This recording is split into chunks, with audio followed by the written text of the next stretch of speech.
Magnano mbola tsara tsika jiaby zay magnaraka ny fahitalavitry MBS amin'izao matonaly izao tonga soa indray ato amin'ny fotoagna ny vaovao asaiko ampanajana anao anaraka ny vaovaotsika hatramin'ny farany mba makasika ny zava-misy eo amin'ny sehatry ny sosialy nandesintsika manomboka ny fotoagna amin'ny izao manoloagna ilay fahamaizana izay nitranga tamin'ny omaly teny Anosy Andrefagna faharoa iny atao anatin'ny boriboritany fahaefatra ny commune Antananarivo renivohitra dia tsy niraviravin-tanana fa nitondra ny fanampiana ho fanomezana izay fankaherezana ho an'ireo fianakaviana izay traboina vokatra izany loza izany mahitrano miisa 720 am'zato moa izy ireo raha atao ny totaly ankoatra izay dia nisitraka fizaham-pahasalamagna maimaim-poana ihany koa moa ireo traboina ireo fanadihadiana vary, menaka, savony, koveta, so ary lamba fitafy maro isan-karazany ireo natolotry ny commune Antananarivo renivohitra tamin'ny alalan'ny boriboritany fahaefatra ho an'ireo traboina miisa 720 am'zato androany taorian'ny famaizany tranon'izy ireo ny alatsinainy 7 Febroary lasa teo tety Anosy Andrefagna faharoa. Marina tokoa fa efa ray andro lasa zay ny famaizana kanefa moa ny zavatra atao ho an'ny tanàna Antananarivo araka ny toromarika ny filoha ny mpanolontsaina manokana raha matoa ny tanàna dia hoe tsy ny mandeha no zava-dehibe fa ny mahalala ny lalakale rehefa natao ny fanadihadiana mikasika n'ilay fahetan'ny trano sy traboina dia tsy vola no mamaika ny zareo na vary stoka sy voamaina fa zavatra hafa mihitsy zany no mahosa azy dia noho ny fitafiana rehetra zay may tsisy azony rofina dia tsy misy isoloana tsony zareo ary izay no fangatahany zareo dia niezaka zany tanàna Antananarivo nanangona reo fanirin'ny vahoaka mihitsy satria tsy hoe ny fanomezana kotra no hiazaka zahana fa izay zavatra tena ilain'ny mponina amin'ny vohina sahala amin'izao ary dia izay no natonga nay ao amin'ny boriboritany fahaefatra sy ny tanàna Antananarivo miaraka amin'izay nidina tamin'ity an'ity.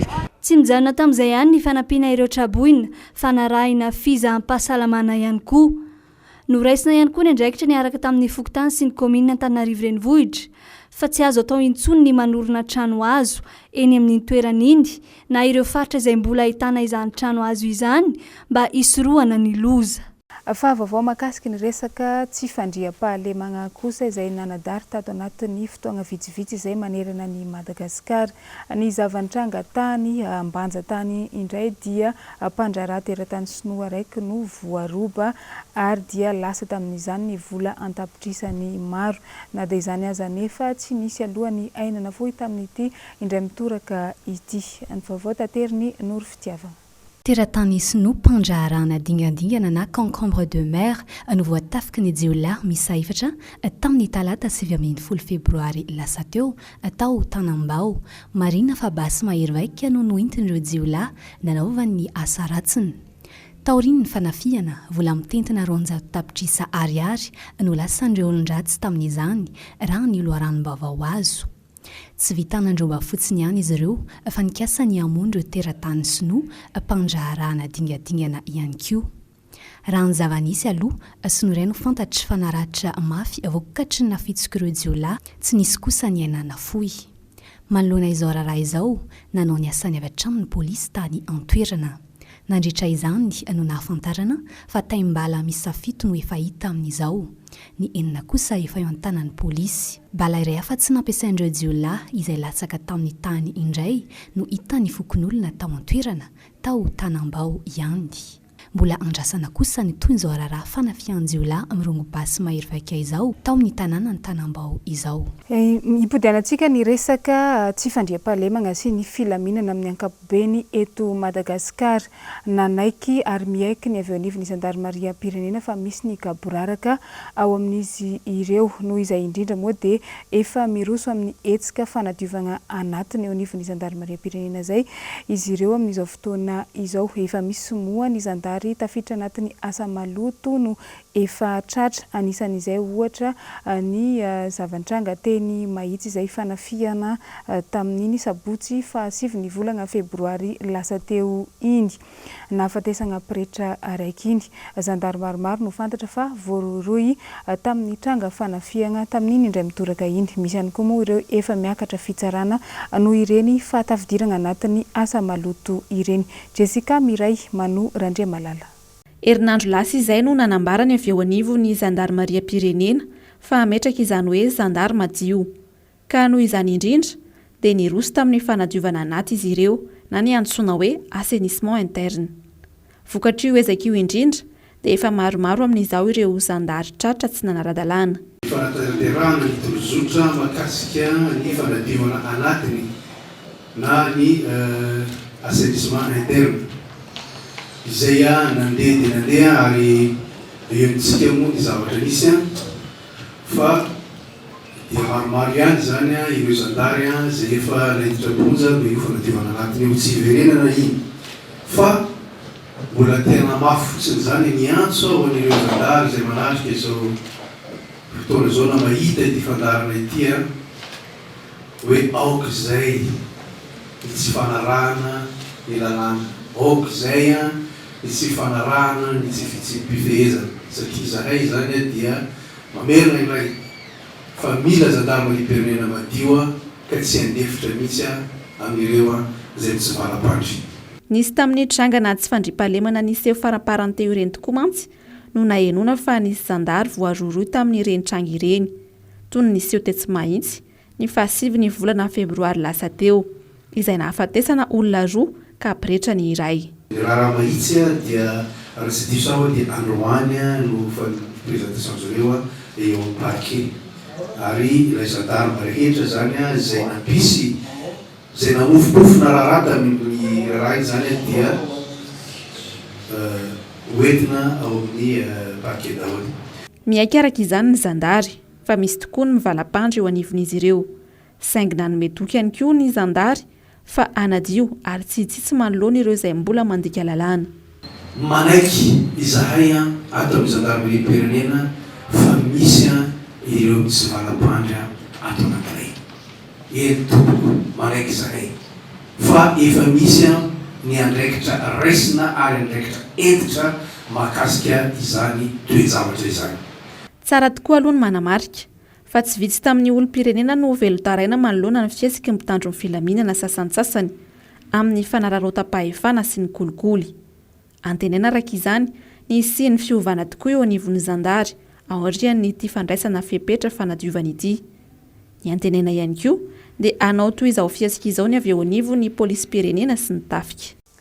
Mbola hijanonantsika hatrany izay lafim-baovao izay nagnano tatitra ny avy eo anivon'ny zandarmaria pirenena tamin'ny asa vitan'izy ireo tamin'ity volana ity raha ny teo amin'ny lafiny jiaby izany ohatra ny fakana ankeriny teo ihany koa ny fanafiana eny an-dalana sy ny alatromby ary ny asandahalo. Tamin'ny ankapobeny dia saika ny abo avokoa moa izany tatitra ny asa vitan'ny zandarmaria pirenena tamin'ity volana ity izay. Ankoatra izay koa dia nisy ny fitaovam-piadiana izay trateaka ny avy eo anivon'ny zandarmaria pirenena araka ny tatitra hatrany. Mbola Jessica Miray sy Manu Randre Malala hatrany no mitatitra ny antsipriany.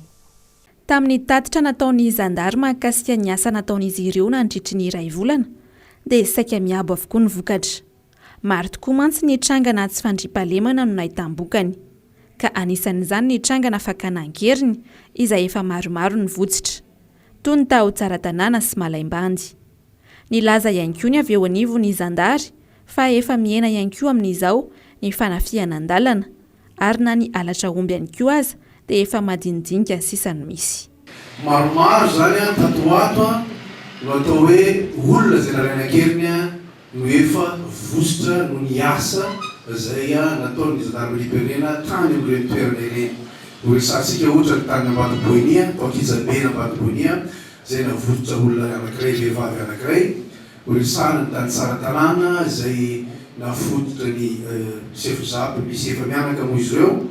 Nisy ihany koa ny tany Malaimbandy izay olona 20 taona nisy naka-keriny dia no ny asa zay nataony gendarmerie io zany na ny action zay natao dia vosotra ihany koa zany ireny olona reny. Raha iresaka ny fanafina eny an-dalana itsika dia somary miena ihany izy io na dia mbola arenesampeo azy. Tatoato dia ny aratrombo madinidinika zany no tena misy, tsy misy tsoro zany le hoe araka olo goavambe hoe 500 na 100. Nandritry ny iray volana araka izany dia 2.30 ny Basitratra, ka ny 9 tamin'ireo dia ary midogera avokoa, ary ny 2 tao Isandra sy Kalamavony ny tratra. Tratra nandritra izay ihany koa ny mbala miisa 300, ary voasambotra niaraka tamin'izay ny olona 3, ka ny iray sergent chef. Mahatratra any amin'ny 2.30 tato anatin'ny iray volana ireo basy zay azo tany amin'ireo dahalo zay nanao fanafina. Ny 9 amin'ireo dia arme de guerre. Ina ny tsika hoe arme de guerre, ny pistolet, ny Kalashnikov ary ny mas 36. Tamin'ireo 9 ireo zany dia nisy anankiroa ny Kalaka ary tany faritra atsimo tao Amorony Manimo zany no tena nazahoana azy. Iray tao Isandra ary iray tao Kalamavony. 3. Ary ny anankiray amin'ireo dia sanatry ny volana moa zay nao temo dia tena mampalahelo fa sergent chef ngamba izay sahina ny anankiray tamin'ireo zay mitazona an'ireo balaina. Na dia eo aza nefa niezaka, mbola tsapahatrany ny tsy fandriampahalemana izay tena manjaka sy iaina ny ankamaroany malagasy isan'andro, tsy an-tanan-dehibe tsy ambanivohitra, ary saika isan'andro dia hainoana izay trangana tsy fandriampahalemana izay avokoa. Fa raha izay ny tatitra ny avy eo anivon'ny gendarmerie am-pirenena mba nagnano nazy ihany koa ny avy eo anivon'ny polisy pirenena tamin'ity androany ity, na nambarana ny zavabita tagnatin'ny ray volana manoloana ny fivoarany fanenjehana an'ireo olon-dratsy sy ny fanafoanana an'izay tsy fandriam-pahalemana izay. Nisy moa ny olona izay voasambotra tamin'ny izany, ary teo ihany koa ny olana ara tsy fandriam-pahalemana izay vaovao maromaro araka ny tatitra nataony avy eo anivon'ny polisy pirenena. Nanamafy ihany koa moa izy ireo fa nisy hatrany ny fiaramiasa tamin'ny fokon'olona nahafahan'izy ireo nanatanteraka n'izany asany izany. Jessica miray hatrany mitatitra ny vaovao eo amin'ny sariny Manu Randriamalala. Nanao ny tatitra mahakasika ny asa vitany nandritra ny volana Febroary ihany koa ny avy eo anivon'ny polisy pirenena. Tao anatin'izany no nitateran'izy ireo ny trangana tsy fandriampahalemana Vaovao sy Voasoroka. Teo ihany koa nitatitra mahakasika ireo olona voasambotra. Tany amin'ny faritany Tomasina dia misy vokatra anankitelo. Ao zany nahatratra amin'ny polisy 9 tamin'ireo 12 amin'ny andian-jolamy folo na antsoina hoe bande de 12. Ireo zany dia isan'le mpanao etraketraka sy asan-jolama evaika atao an-tampon-tanànan'ny Tomasina. Teo ihany koa ny fahasamoran'ny polisy tany atoerana ny tovolahy izay isan'ny mpanao asa fanolanana vehivavy. Ary teo ihany koa ny fandavan'ny polisy pirenena ny tambazotra eo amin'ny mpanao alatra moto skotera ireny. Fa mahakasika ny fahafahana mitazona basy ihany koa dia nanamafy ny polisy pirenena fa tokony ny taratasy fahazon-dalana mividy basy aloha no tokony hananana, fa eo ihany koa ny taratasy fahafahana mitazona ny basy. Nandritra ny iray volana, izany hoe ny volana Febroary, dia nisy maromaro ny fitaovam-piadiana tratehaky ny polisy pirenena. Ny fanadiadiana zany manamarina fa manana zoa ny olona anankiray mitazona fitaovam-piadiana afaka mividy amin'izany efa fomba ara-dalàna izy satria voatry ny lalàna zany ary tsy maintsy manana atao hoe autorisation de détention na asa mihitsy izy aloha afaka manana zay. Misy nefa ndreo tsy manana zay, zay no tonga tenenana hoe détention légale zay lalàna. Misy zany ny olona na manana azy ary dino no renoveleny efa mivadika ny fanikan-dalàna. Dikan'izay zany efa misy ny endrika fivarotana basy tsy amin'ny fomba ara-dalàna zay tsy amin'ny toerana fivarotana anazy ny vidanana anazy ny vidanan'ny olona zay tsy ahitana taratasy efa endrika fanikan-dalàna tanteraka zay. Hatreto aloha izany dia efa betsaka izay trangana tsy fandriampahalemana Vaovao izay no notanterina teto amin'ny fampahalalam-baovao. Saingy mbola tsy tafapakeny anivon'ny fiarahamonina ary ve izany izay ezaka izay, satria ny androngatra tato ato izay ny tsy fandriampahalemana eny hatramin'ny sintomahery sy ny fanendahana aza. Ny parabole Madagasikara dia miara-miasa amin'ny MBS satria ahafahantsika jiaby magnaraka ny fahitalavitry MBS na dia any alavitra any. Manoloana izay indrindra dia misy ny tolotra maromaro vaovao izay atolotry ny parabole Madagasikara ho an'ny mpanjifany na ireo mpanjifa efa tao rangoela na ireo mbola hiditra ho mpanjifa vaovao ny parabole Madagasikara dia azo tombony amin'izany avokoa. Nanomboka tamin'ity andro ny an'ity faraka amin'ny 20 ny volana Febroary ity moa no manakery izany tolotra izany. Raha toa ka 5 ny isan'ireo bouquet tao amin'ny parabole teo aloha dia 4 kosa izany amin'izao fotoana. Raha ny eo amin'ny vidiny dia nisy fahasamihafany ny sarany izany tolotra izany raha oharina tamin'ny teo aloha. Horantsika ny fanadihadiana sy hitondrana ny antsipriany mahakasika an'izay eo amin'ny sariny Erzora Jonarvony. Loko vaovao indray no volavolain'ny parabole Madagasikara ka atolon'ny mpanjifany rehetra eto Madagasikara nanomboka androany faraka amin'ny 20 ny volana Febroary. Nivoatra ho karazany 4 ireo bouquet azon'ny mpanjifa isafidianana raha toa ka 5 izany teo aloha tao amin'ny parabole Madagasikara. Ahitana ny loisir, ny bouquet suprême, ny bouquet extrême ary ny bouquet prime. Ho an'ny bouquet loisir, io no mirary indrindra amin'ny sarany 3 alina ariary isam-bolana. Ahitana fahitalavitra 400 miaraka amin'ireo fahitalavitra malagasy avy eto an-toerana. Ny faharoa indray dia ny bouquet suprême amin'ny sarany 4 alina ariary isam-bolana. Misy fahitalavitra 400 be izao. Natao an'ny mpianakavy kokoa ity bouquet suprême ity satria betsaka ireo fahitalavitra izay mandefa karazana découverte na fampahafantarana. Eo ihany koa ny fandaharana natokana ho an'ny tanora sy ny ankizy ary ny fandaharana mozika. Ny tolotra fahatelo dia ny bouquet extrême.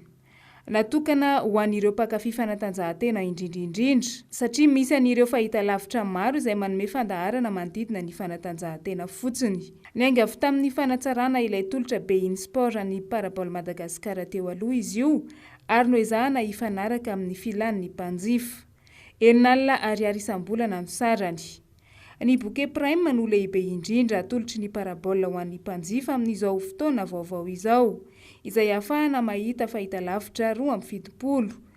2 alina sy 1 ariary isam-bolana ny sarany aloha amin'izany, izay marihana fa mora kokoa izy io noho ireo bouquet intégrant teo aloha. Izao moa no natao dia noho ny fandraisan'ny parabole Madagasikara an'ireo fanamariana sy fangatahana rehetra avy amin'ny mpanjifany hatramin'izay. Tsisy tsony zany ilay bouquet tany aloha fa novaina tanteraka hatramin'ny anarany zany bouquet amin'ny parabole manomboka androany. Fa ny tena zava-dehibe indrindra koa zany les contenus ao anatiny. Amin'izao fotoana izao zany dia natao mihitsy ny bouquet amin'ny parabole hamaly ny filan'ny mpanjifa rehetrarehetra. Raha tsy hiteny fotsiny izay fa 5 volana teo eo izay ny parabole nikonkonina n'ity tolotra vaovao ity. Ninona moa nataonay tao anatin'izay 5 volana izay, tao anatin'izay 5 volana izay zay nirekolte an'ilay demande ny client rehetrarehetra. Hoe inona kay ny tena tediavin'ny client eto Madagasikara, ohatra ny ahoana ny budget ny fahafahany zany mampiditra parabole na hoe ny fahafahany isam-bolana ohatrina ny tena fahalohany ny offre vaovao be ny parabole Madagasikara mamaly indrindrindrindra n'izay filan'ny mpanjifa amin'ny parabole izay. Io offre io tsy andrakandrana intsony fa tena offre ary mino izay sy mahatoko fa offre tena hety amin'ny tsirairay avy eto Madagasikara. 50 chaîne ohatra ny anananao nefa 2 chaîne amin'ireo ihany ny jerenao.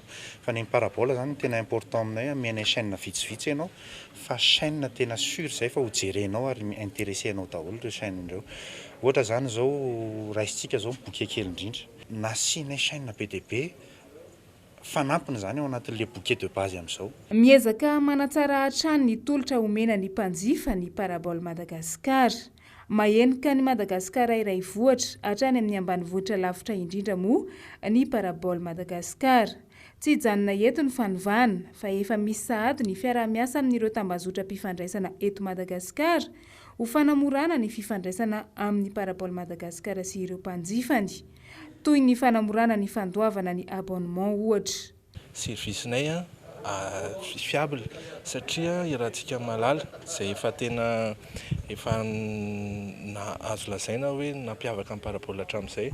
Ny parabola zany a dia ny installation sy ny sary dia azo antoka tokoa.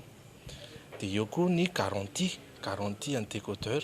Ny décodeur amin'ny parabola dia mbola garantie ihany hatramin'izao, izany hoe tsy andoavam-bola raha misy fahasimbana. Amin'ity taona 2020 sy 2021 ity dia mampanantena zavatra be dia be izay. Ny zavatra afaka tenenina ianareo sady zany zao a dia eo amin'ny resaka paiement zany zao nareo a zava-baovao atao amin'ny parabola zay ary mbola maro dia maro ny mpanjifa mety hoe mbola tsy mahalala an'izay fa amin'izao fotoana izao fiara-miasa amin'ireo opérateur téléphonique eto Madagasikara dia afaka mandoa abonnement nareo a naiza misy anareo a na firy nareo te handoa vola dia afaka mandoa an'izany abonnement zany foana.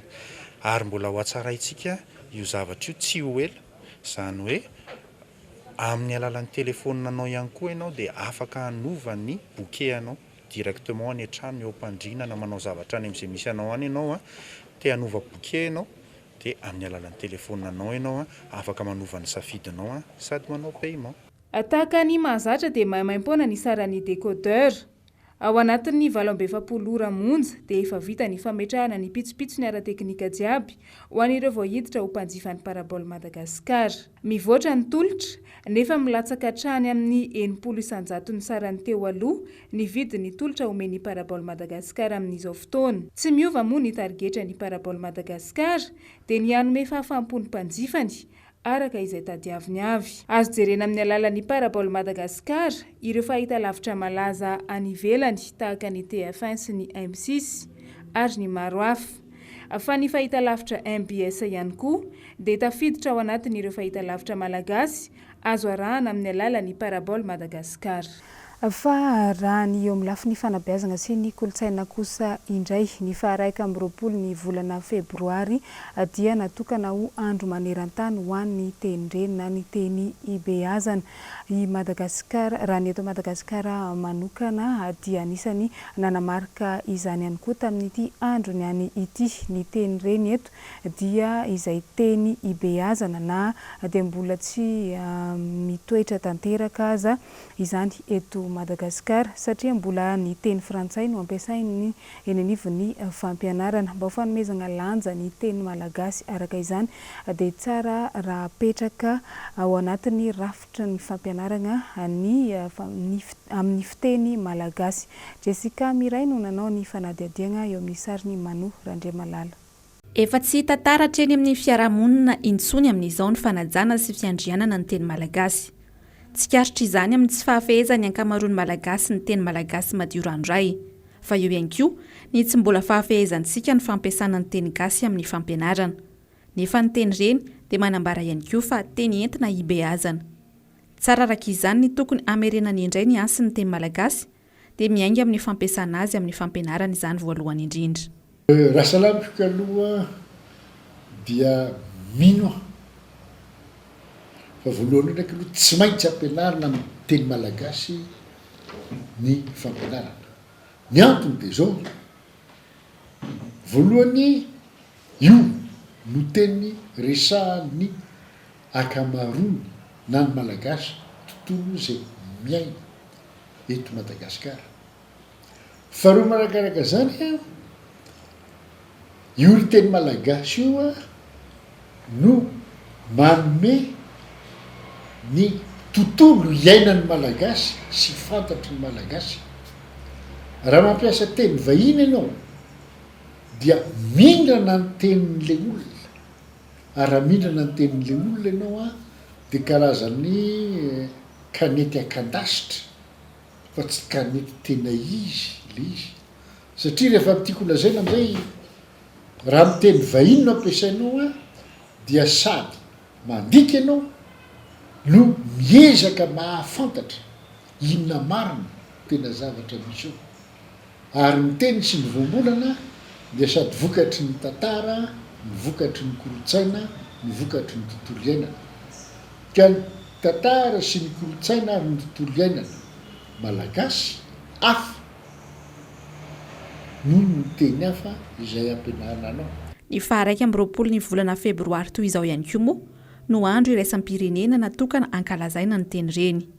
Anisan'ny nankalaza izany isika teto Madagasikara ka notontosaina tesy amin'ny foibe toeran'ny Akademia Malagasy Tsimbazaza izany fankalazana izany.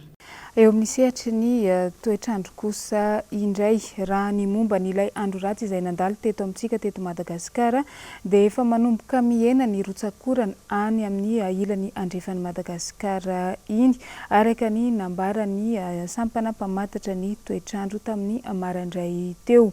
Manentana ny mponina indrindra ireo ao anatin'ny distrika rehetra amin'ny faritra Menabe iny araka izany ny avy eo anivon'ny sampana mpamantatra ny toetrandro mba ampiatra ny fepetra mahakasika ny loza miloko manga. Izany no atao moa dia araka ny voalaza hatrany mba hanalavirana ny loza izay mety hitranga momba n'izay ambikambin'ny andro ratsy nandalo izay. Fa anisan'ny tafiditra agnatiny izany ao anatin'ny faritra miloko manga izany ohatra ny ao amin'ny distrika ny Miandrivazo, ny ao Belo Tsiribihina, Morondava ary Mahabo iny. Foana kosa ny fepetra rehetra izay mahakasika ny filazana loza hafa ho an'ireo distrika tao anatin'ny faritry Melakisy tao anatin'ny faritra Atsimo Andrefana iny raha nambarany avy eo anivon'ny sampana mpamantatra ny toetrandro hatrany. Dia izay ihany koa tompoko lahy sy tompoko vavy no azo natolotra tamin'ity andro ny any ity tato anatin'ny vaovao ankasitrahana hatrany mbola fanarahanao ny fahitalavitry MBS. Mametraka ny veloma mandrapitafa ao amintsika jiaby indray ny tenako ho amin'ny amaray koa. Veloma tompoko.